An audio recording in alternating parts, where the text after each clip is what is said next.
All right. So this right here is standby for program 1. You can have up to, I believe, 30 programs in this oven if necessary. This column here is your heat rate, up or down, target temperature, and hold time if that step requires it. So this is step 1, 2, 3, 4. In some cases, you may not have a step 1. You can leave it at 0, and then program 2 through 4. It's not really too picky. So to program it, push S1, and now the heat rate is highlighted. So we're going to say, just for an example program, 10 degrees a minute to 300. We'll hit S1 again, and we'll say we're going to heat soak for 30 minutes. For step 2, we'll say we want to slow it down a little bit on the increase. Now that it's heat soaked a little bit, we're going to do 4 degrees a minute to 900 with no hold. Then we're going to do, say, 2 degrees a minute to 1550, 120 minute hold. So this is the high temp and final hold time, and we'll go, we'll say 10 degrees a minute down to 300 with no hold. And explain again the critical time where the shrinking happens. It's usually about 900. It's between 900 and the final temperature is where the bulk of the movement happens with zirconia. Okay. And what are the times? Do you know the times for the XT Serra zirconia? Off the top of my head, I don't. I have it on my laptop, but okay. We can program all that. Is it the same for like XT? If you say I'm getting XT Serra zirconia, is that all the same? Is it different for different shades? No, it's different because say the zirconia arch, for zirconia arch, that's our SHT multi-layer material. Mm-hmm. That's going to be, it's going to be a full arch program, so it's going to be it's going to be long and slow. Okay. We have a 3D material for like single units and stuff like that. That can be done in a 6 to 8 hour cycle, or if necessary, you can fast fire it by like 1 or 2 units by itself. You can do it in about 2.5 to 3 hours. Okay. So, which is the nice thing about this oven, because it will hit a 99 degree per minute heat rate if you wanted to. A lot of people don't do that, or other ovens may have a 70 degree heat rate per minute maximum. That's something new with this model. So to save this, we're just going to hit this disk here, and it's going to say store, yes. It still says standby 1. We can go back and hit the function key here, and it's kind of tedious because you have to scroll through it, and if you don't know your alphabet very well and you skip one letter, you're gonna have to go all the way through. So we'll just call this SHT. And S4 will move the cursor. So we'll probably need something with like all of our cycles written on it. Yeah, typically, see, I did it.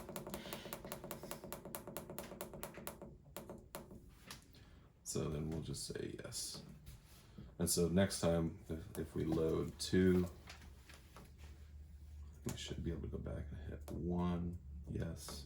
If you hit load again, you can just double check your name there. Typically, most people have a little sheet or something on the side of the oven that has, you know, your different program lists.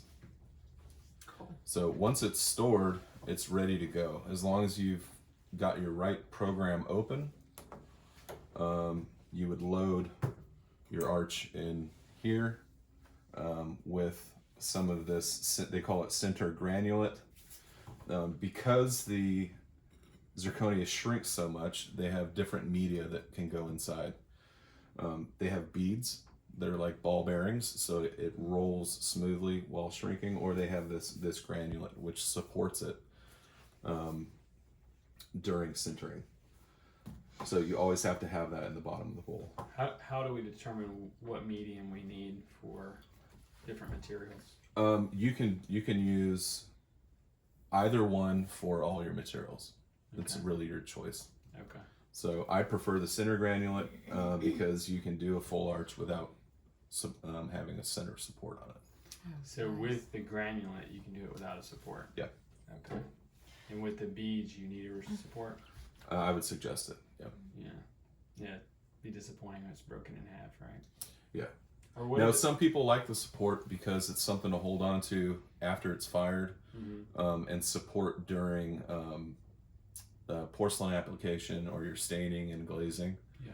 instead of setting that whole restoration on maybe a standard firing tray for ceramics. What is, let's see what I was going to ask you. What are some things that can go wrong? The wrong program could be loaded.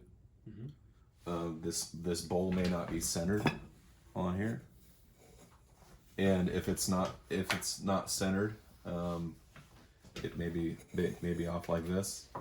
Worst case would be that it goes up and knocks the bowl off with your restoration in it, and you've got a broken bowl, a broken restoration, and a mess.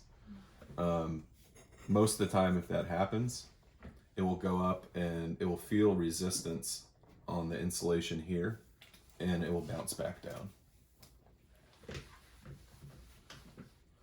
So really, it's just now hitting start.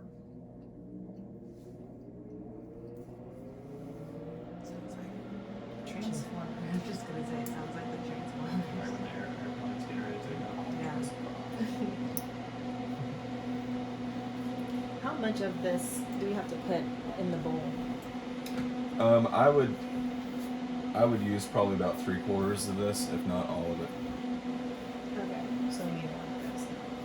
That's reusable, This right? yeah, this is Oh, so we can use it, pour it back in oh yeah, there. Oh, yeah, okay.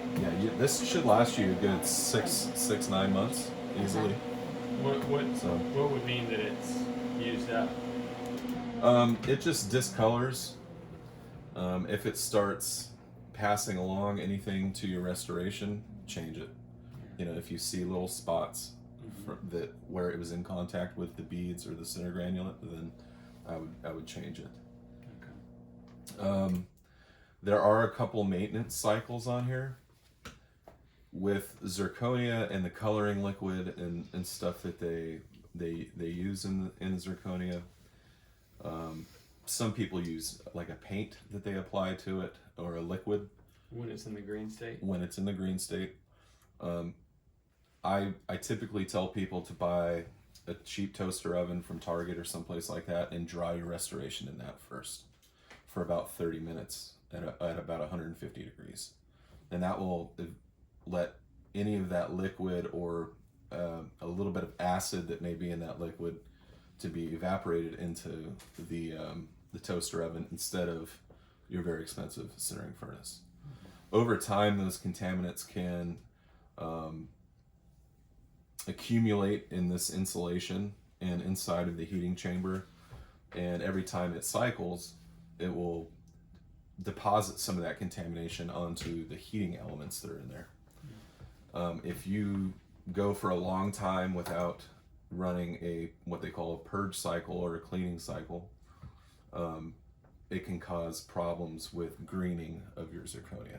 So your restoration would come out almost a lighter green than that, no, the greenish yellow. So not a good thing. And if it gets really bad, you have to replace elements, you have to replace the chamber, things like that. How do we center multiple arches? You can lay them in here so that they fit.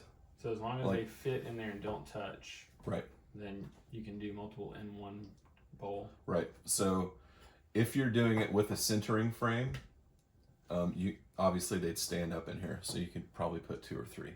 Okay. Some people like to cover their stuff when they center it, so you can use another bowl like that. Is there a benefit that's covering? If the oven has been not been taken care of, then it helps keep that contamination from going into your restoration. So I've done in this side. I have this oven in my office. I've done 5 at one time. So three in one bowl, 2 in another. So if you set them flat, you can stack the Yep. bowls. Yep. Okay. So a lot of people use these ovens for like single units and dental labs and stuff. So they can do about 60 crowns in here at a time. So the maintenance cycles, just let me double check here. I believe are 30 through 33. And there's 2 different kinds. There's one that's a purge cycle, which takes the heating elements up to a very high temperature and basically cooks off any contamination. Then there's a regeneration cycle that is about a 50-degree difference lower than the purge cycle, and it actually regenerates. They call it a silica layer that naturally occurs on the heating elements, which kind of protects it. So let's see here.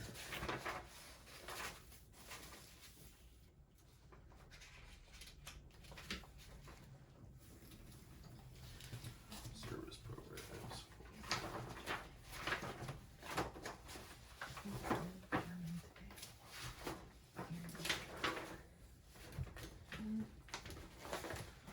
So program 32, it's already stored in here, is heating chamber cleaning, and then 33 would be heating element regeneration.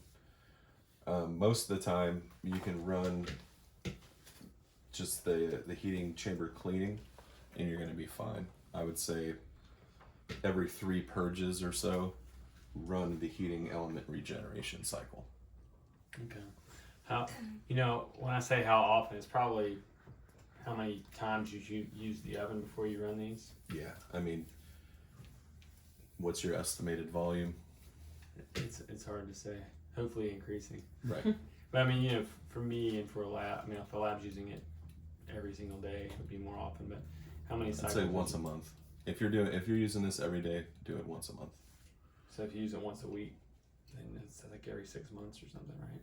I would still do it. It wouldn't hurt. It doesn't hurt the oven to run the purge cycle. Just get in the habit of doing it once a month. So we just put it on our schedule Mm-hmm. to do once a month. We'll run a cycle. Yeah. So like if you guys are on your way out on a Friday or something, or on a Thursday, then go ahead and start it up. Okay. And it will always come down and just idle here at room temperature. Okay. And how long does this cycle take?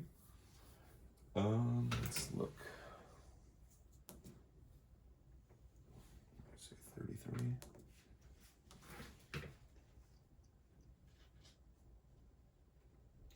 It's about a 9-hour cycle.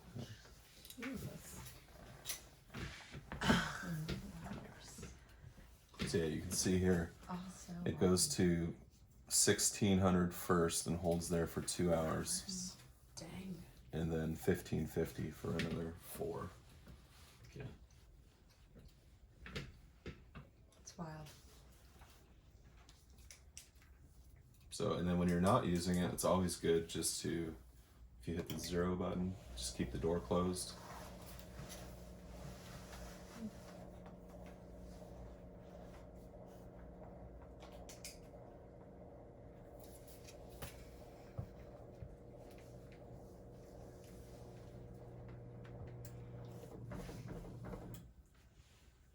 Just shut it off.